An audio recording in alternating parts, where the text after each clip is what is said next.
বন্ধুরা ভাঙা কাঁধ নিয়ে ভারতের বিরুদ্ধে লড়াই, মুখ খুললেন ক্রিস ওকস। বন্ধুরা আপনারা যদি দেখতে চান কি বললেন ক্রিস ওকস, তাহলে ভিডিওটি শেষ অবধি দেখতে হবে। চ্যানেলটিকে সাবস্ক্রাইব করে একটা লাইক দিতে হবে এবং নোটিফিকেশন বেল আইকন দাবাতে হবে। ইংল্যান্ডে কার্যত ভাঙা পা নিয়ে দলকে সঙ্গ দিতে নেমেছিলেন ঋষভ পান্থ। সেই একই পথ ধরে ওভাল টেস্টের কাঁধে চোট থাকা সত্ত্বেও ইংল্যান্ডের হয়ে ব্যাট হাতে মাঠে নামেন তারকা ক্রিকেটার ক্রিস ওকস, যা দেখে অবাক হয়ে গিয়েছিল সমর্থকরা।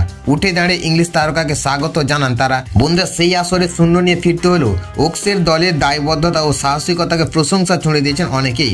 অবশেষে ওভাল টেস্টের পর সম্প্রতি ভাঙা কাঁধ নিয়ে ভারতের বিরুদ্ধে মাঠে নামার কারণ জানালেন ইংলিশ পেসার। বন্ধুরা ওভাল টেস্টে রুদ্ধশ্বাস লড়াইয়ের পর 6 রানে জয় পেয়েছে ভারতীয় দল।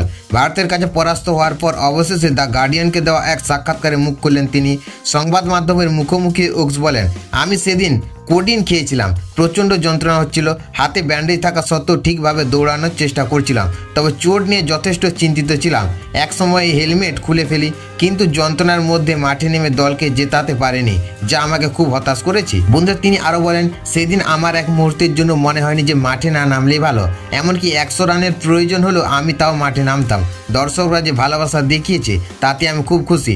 সব শেষে ওকস জানান, তার জায়গায় অন্য কেউ থাকলেও দলের জন্য মাঠে নামতো।